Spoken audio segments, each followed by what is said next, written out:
everybody, SuzyQue here and welcome to QueAquatics and Exotics. And today I want to go over an enclosure that I had made about 3 or 4 months ago. It houses 2 of my crested geckos, Trixie and Bixley. So let's go check it out.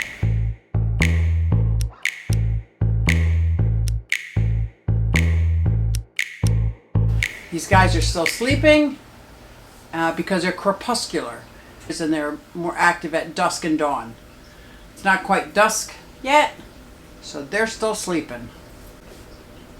And he sleeps, this guy, Bixley, sleeps in the most unusual places. It's hysterical. So let's go check out the enclosure. I'm going to open the door so I can really see inside.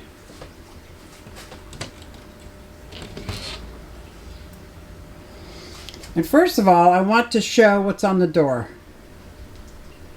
If you can see, that is their food dish. But I put it on the glass so they can hang upside down on the tree because these guys are arboreal, which means they're tree climbers. And they can't really stick to the sides anywhere else because of how I made the enclosure. So their toe pads stick to the front glass, or they're hanging upside down on these. I don't know if you can see him in there. He is sound asleep. So I want to take a look, starting with the ground cover. These are all still the original plants. Some of the moss didn't make it. This bromeliad is doing very well. This Fittonia is doing very well. This is a beautiful climber. I just absolutely love the way that is. This fern is doing good. The palm tree. This is a cylindrical, a round Sansevieria. There was another flatter Sansevieria in the back that didn't make it. This is beautiful live moss. I put this moss up in the back corner. That was not live when I put it in. I just wanted something soft to put in there.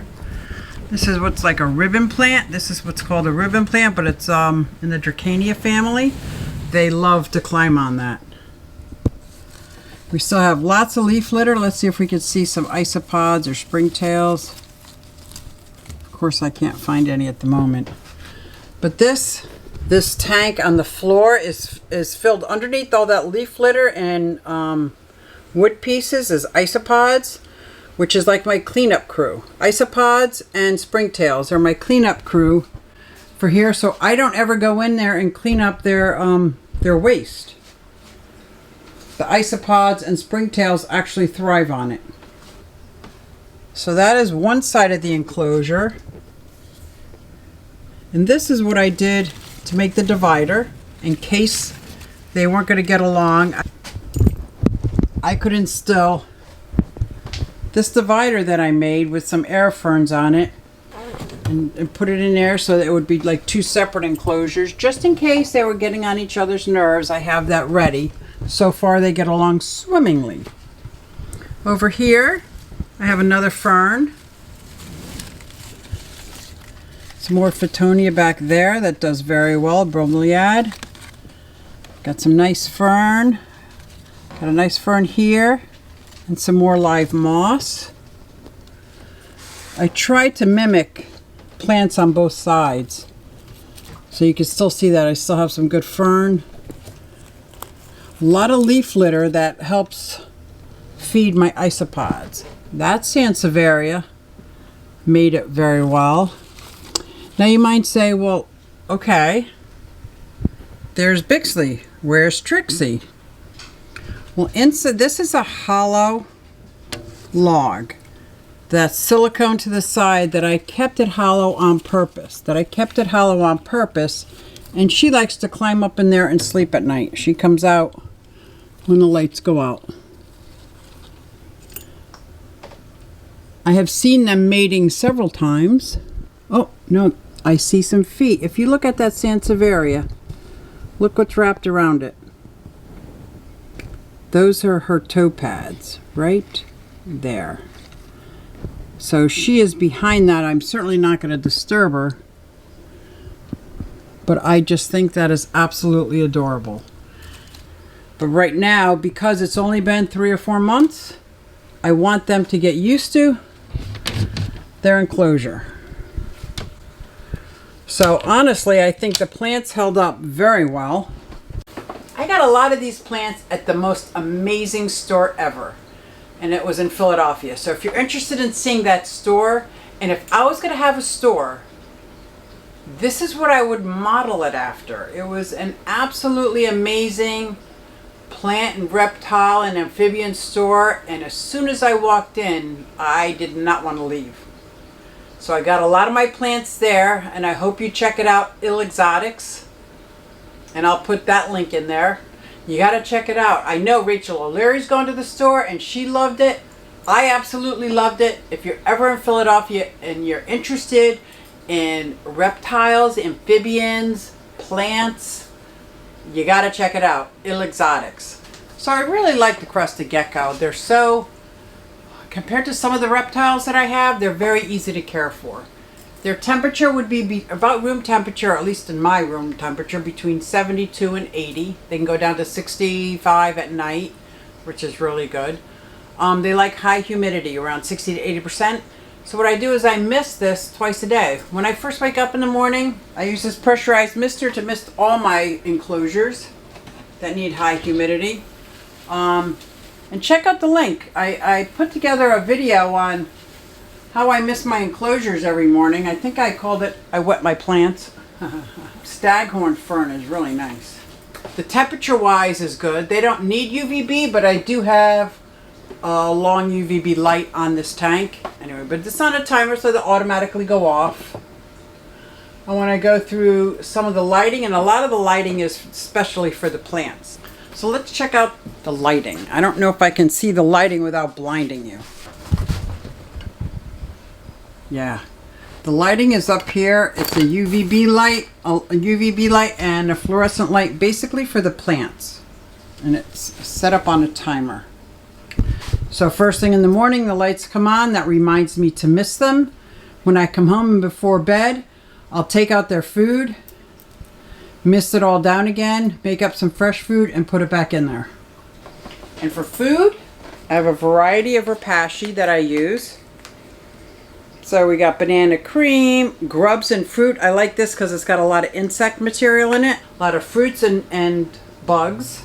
Pineapple. This is Crested Gecko Classic. So there's 3 or 4 flavors I have that I use rapashi for. I also use a variety of Pangea. And I intermix them just for different flavors. But some are just fruit, some are fruit and bugs. I mix that with a little bit of the bottled water to a consistency of like baby food. I would never use baby food, but I use it to the consistency of baby food, and I put it in here. I like to keep the food dish somewhere where they have to hang upside down on a tree or hang upside down on the glass and eat it, because they're arboreal.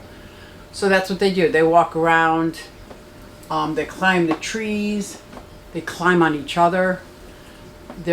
So far, there's been 0 aggression, and I really like the way this is set up.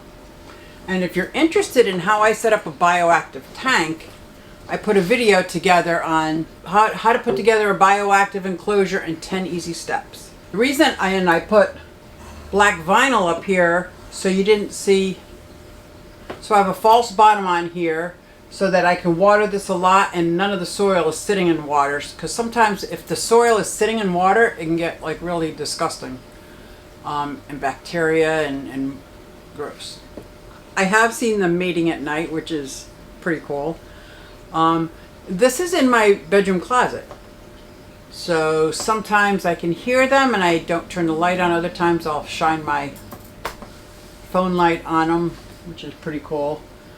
I like the way I had it set up because all sides are covered in substrate where their toe pads don't stick to. So for them to walk around, they're walking around on the glass. For their toe pads to stick, they're walking around in the front glass, which is really nice. I get to see them better. So I like that. But they also walk around all over the plants, and they get along very well. I'm really happy how this enclosure turned out, and I'm really happy on how everything is, almost all the plants are still thriving, and I think it's because it's such a high humidity. My Chinese water dragon is staring at me over there. It's not time to eat, bud. But yes, the crested gecko is one of the easier of my reptiles to take care of. So I would have to say that this enclosure is an absolute success. I thoroughly enjoyed making it. It's for a high humidity tank for high humidity animals. It's large enough to house a couple crested geckos. So if you're interested in seeing how I made this bioactive enclosure in 10 steps, I'll put a link to that description above. I use this like shower curtain so that the light isn't too blinding. And up here I have a black shower curtain because this is my bedroom closet. So if I didn't have this black shower curtain, this would be blinding. So I keep this just like that. So it's not too blinding for me, but and I think it gives it a nice clean look. So I have to say, even though that the bioactive enclosure is a lot of effort to create, because not only are you building an understory, you're building a whole colony of cleanup crew first. Almost like with my aquariums, how I'm building the beneficial bacteria to keep the fish going, and the fish will keep the, and the plants that cleans the water, that keeps the fish, that feeds the plants. It's this whole system. I try to create an ecosystem in here. Once I get this mister set up, I'm hoping it will be a self-sufficient system that I'll just have to keep replenishing water. So thanks for checking out my crested gecko enclosure. I think I'm ready. I was gonna say, I think I'm ready for breeding.